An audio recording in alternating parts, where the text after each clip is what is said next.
اگر کوئی ویکسین لیتا ہے 2 سال کے بعد وہ مر جائے گا. ایسے کہیں ایک کوشچنز ارائز ہو رہے ہیں ابھی, تو کیا بتائیں گے اس کے لیے آپ؟ میں نے اس کا ذکر کیا, ابھی میں نے جو بتا دیا کہ ویکسین سے جڑے ہوئے جو بھی خدشات ہیں, جو بھی ریلکٹنسی ہے, جو بھی ہیزیٹنسی ہے, وہ بالکل غلط ہے, وہ بے بنیاد ہے. اس کے کیمپین کے اگینسٹ میڈیا کے حوالے سے, واٹس ایپ کے حوالے سے, فیس بک, سوشل سائٹس جو بھی ایسے ویڈیوز یا ایسی میسیجز سرکولیٹ کرتے ہیں وہ انسانیت کے دشمن ہیں. وہ غلط کہتے ہیں, وہ غلط پروپیگنڈا کرتے ہیں. اس چیز کی کوئی اسٹیٹسٹیکل نہ ایویڈنس ہے, نہ اس کا کوئی سائنٹیفک بیسس ہے. یہ بالکل بے بنیاد ہے. میری گزارش پھر سے اپنے بھائی بہنوں سے ہے کہ ویکسین کو لے لیں, ویکسین کو اپنائیں, دوسروں کو تلقین کریں, دوسروں کو ویکسینیشن سینٹرز پہ لے جائیں, ویکسینیٹ ہو جائیں, امیونائز ہو جائیں, اور اسی میں ہماری بقا ہے. ڈاکٹر صاحب, پریگننسی کے بارے میں کیا کہیں گے؟ جو لیڈیز پریگننٹ ہوتی ہیں تو کافی سارے رومرز ایسے ہیں کہ وہ نہیں کر سکتے ویکسینیشن, کیا کہیں گے؟ پریگننسی ہی نہیں بلکہ جو بھی کو ماربیڈیٹیز ہیں, کینسر ہو, ہائپر ٹینشن ہو, کرونک کڈنی ڈیزیز ہو, کرونک لیور فیلئر ہو, سٹروکس میں مبتلا ہوئے ہو, ہارٹ اٹیک میں مبتلا ہوئے ہو, یا اس سے ایسے ہی اور جڑے ہوئے تکالیف ہوں, پریگننسی ہو, لیکٹیشنل مدرس ہوں, ان سارے لوگوں سے میری یہ گزارش ہے کہ ویکسین ان سب کے لیے ضروری ہے, ماں سوائے ان کے جن کے پاس کسی بھی دوائی کی ہسٹری آف الرجی ہے, کسی ویکسین کے خلاف ہسٹری آف الرجی ہے. کچھ لوگ جو دوائیاں لیتے ہیں, سلفاز, اینٹی بایوٹکس, ایون پیراسٹمال کے ساتھ بھی الرجی ہو سکتی ہے. میں نے ایسے کچھ اشخاص کو مرتے ہوئے دیکھتا ہے صرف پیراسٹمال لیتے ہوئے سے. ڈکلوفینیک ایک انجیکشن ہے جس کو عام لفظوں میں جیسے آپ ووبران کے نام سے جانتے ہیں, اس سے بھی اکثر خطرناک الرجی ہو سکتی ہے, اس سے بھی مر سکتا ہے انسان. ویکسین سے بھی الرجی ہو سکتی ہے. ابھی تک جو اعداد و شمار ہیں ان سے ابھی تک کوئی جان لیوا صورتحال سامنے نہیں آئی ہے. میں پھر گزارش سے یہی ہے کہ کوموربیڈیز کے ہوتے ہوئے جس شخص کے پاس ویکسین یا کسی اور دوائی کے ساتھ الرجی ہے, اس کو ڈاکٹر صاحب کے پاس جا کے اس کی اینٹی باڈیز کی لیول چیک کرا کے اس کو یہ دیکھے کہ کہیں اس کا انفیکشن ہوا تو نہیں ہے پہلے, وہ ہمیں اینٹی باڈیز کی لیول سے پتہ چل سکتا ہے. وہ دیکھ کے اس کو ویکسینیشن کی ایڈوائس دے سکتے ہیں.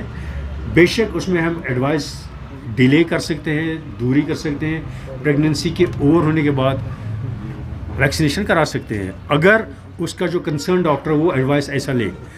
جس کے جو ماہر ڈاکٹر صاحب ہیں ان سے باضابطہ ہمیں مشورہ کرنے کی ضرورت ہے.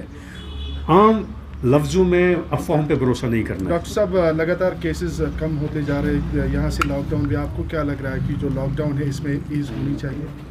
میں نے اس بات کا پھر سے ذکر کیا ابھی جیسے میں بول رہا تھا کہ ہم نے فرسٹ ویو کو ہی نہیں قابو کیا بلکہ سیکنڈ ویو کو بھی ہم نے کافی حد تک قابو کیا ہوا.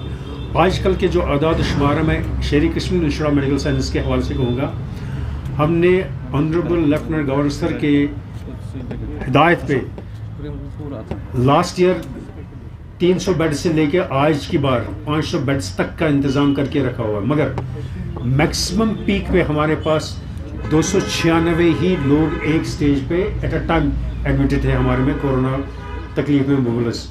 مگر اس وقت ہمارے پاس جو فگرس ہے وہ آج کے ڈیٹ میں, آج مارننگ میں 232 ہے.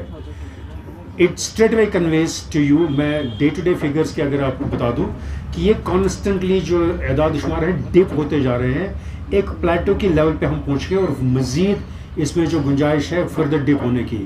اسی کے حوالے سے, اسی بنیاد پہ, اسی اعداد و شمار کے حوالے سے میں نے یہ بتا دیا کہ یہ جو کورونا پینڈیمک کی دوسری لہر میں ہم نے اس کو بھی قابو کر کے رکھا ہوا ہے. اس وقت سچویشن بہت حد تک بہتر ہے, بٹ احتیاط بہت ضروری ہے. اس کا مطلب یہ نہیں کہ ہمیں گارڈ جو ہے لوور کرنا ہے.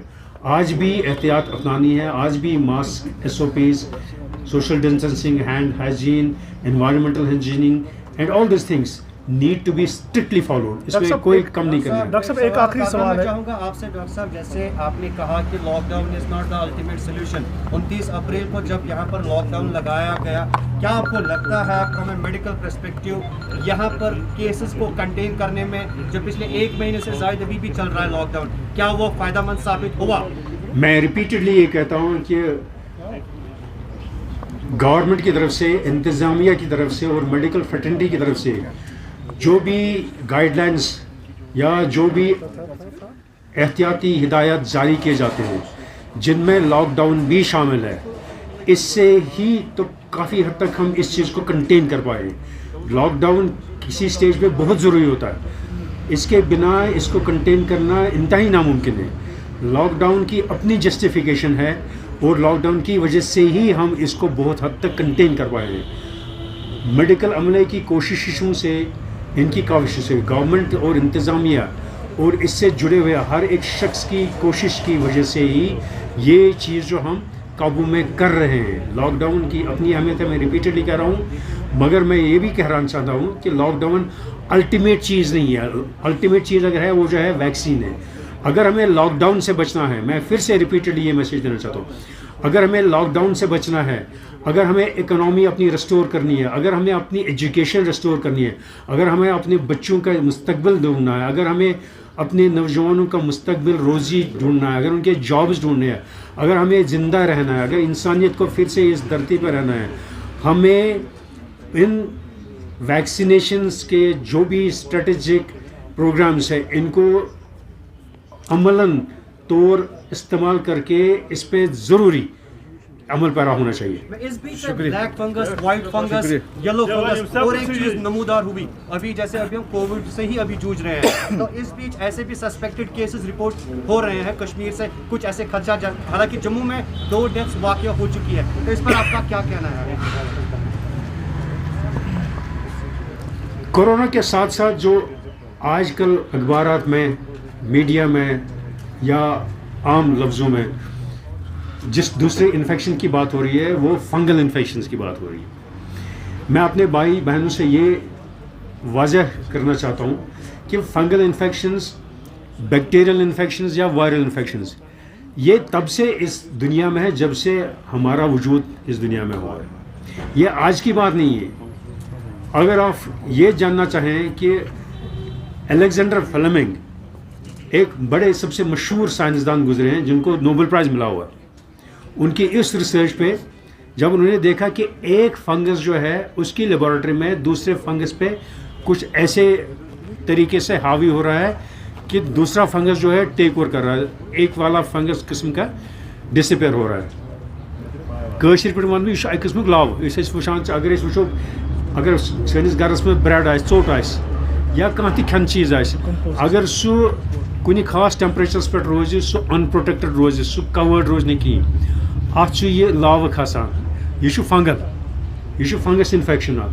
یہِ فنگس اِنفیکشن چھُ دُنہِکِس کُنہِ تہِ کوٗنَس منٛز، کُنہِ تہِ گرَس منٛز، کُنہِ تہِ چیٖزَس سۭتۍ وابستہٕ. یہِ چھُ تۄہہِ سۭتۍ تہِ مےٚ سۭتۍ تہِ، سانٮ۪ن پَلوَن سۭتۍ تہِ، سٲنِس جسمَس سۭتۍ تہِ وابستہٕ. کورونا کی وجہ سے یِم زَن أسۍ دوا آز کل دِوان چھِ، چاہے تَتھ منٛز سٹیرایڈٕس آسن یا باقٕے اینٹی بایوٹِکس آسن، ییٚلہِ أسۍ اکھ اردو میں چاہتے ہیں، کورونا کے حوالے سے جب ہم دوائیاں دیتے ہیں، وہ چاہے اینٹی بایوٹکس ہوں، وہ چاہے اینٹی وائرلز دوائیاں ہوں، تو اس سے جو یہ فنگس ہے، اس فنگس کو اٹیک کرنے کا موقع ملتا ہے.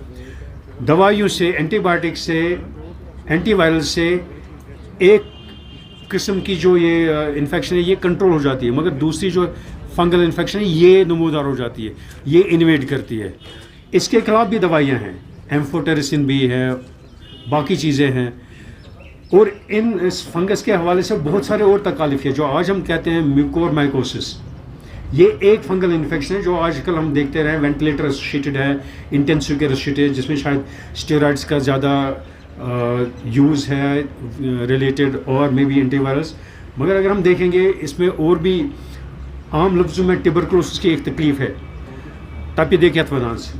اس میں ایک سٹیج پہ لنگس میں کیویٹیز بن جاتی ہیں، ان میں ایک فنگل انفیکشن ہو جاتا ہے، اس کو ہم ایسپرجلوسس کہتے ہیں. ایسے اور تکالیف ہے میوکومائٹس، یہ بہت سارے فنگل تکالیف ہوتے رہتے ہیں، آج کی بار نہیں ہے، ہوتے رہیں گے اور ان کے خلاف بھی دوائیاں ہیں، گھبرانے والی کوئی بات نہیں سر ہے. آپ نے ابھی کہا کہ آپ کو لگتا ہے کہ تھرڈ ویو جو ہے نہیں آ سکتی ہے، آپ کا یہ کہنا ہے، کافی ضروری سوال ہے. جبکہ میڈیکل ایکسپرٹس نے جب سیکنڈ ویو کا آغاز ہوا اپرائز کیا تھا گورنمنٹ آف انڈیا کو بھی کہ سیکنڈ ویو آ سکتی ہے، تو تب اس کے باوجود بھی گیدرنگز ہوئی، لوگوں کا آنا جانا ہوا، ایس او پیز جو گائیڈ لائنس میڈیکل ایکسپرٹس کی طرف سے کہی گئی تھی they were all put into the dust bin. Second ابھی آپ کا یہ کہنا، do you think it's premature to say کہ تھرڈ ویو نہیں آ سکتی ہے؟ میں نے کورونا کے سٹارٹ سے اس کے اس وقت تک اسٹیج کا ذکر کیا عام لفظوں میں. اگر آپ چائنا کو دیکھیں گے جہاں سے کورونا شروع ہو گیا، whatever was the mode of start of its اور اسپریڈ، وہاں کوئی تھرڈ ویو نہیں ہے. امریکہ اتنی بڑی اکنامی ہوتے ہوئے، اتنی ساری ٹیکنالوجی ہوتے ہوئے، اتنی ساری دوائیاں ہوتے ہوئے سیکنڈ ویو میں بھی کافی حد تک سفر کیا، ابھی کوئی تھرڈ ویو تو دیکھی نہیں. برازیل، یورپ کو دیکھ لیجیے، کوئی تھرڈ ویو نہیں آئی. میرے کہنے کا مقصد ہے تھرڈ ویو یا سیکنڈ ویو یہ کنٹینیوٹی ہے انفیکشن کی. اگر ہم احتیاطی تدابیر نہ اپنائیں گے تو یہ کنٹینیو کرے گا. کل جب یہ پھر سے اس کی انفیکٹیوٹی بڑھ جائے گی، اس کا اسپریڈ بڑھ جائے گا، تو ہم اس کو تھرڈ ویو کے نام دے دیں گے. If we observe the precautions, if we observe the SOPs and guidelines, we will not let the so-called third wave come in. The so-called third wave for me is if we lower the guard and we let it come again.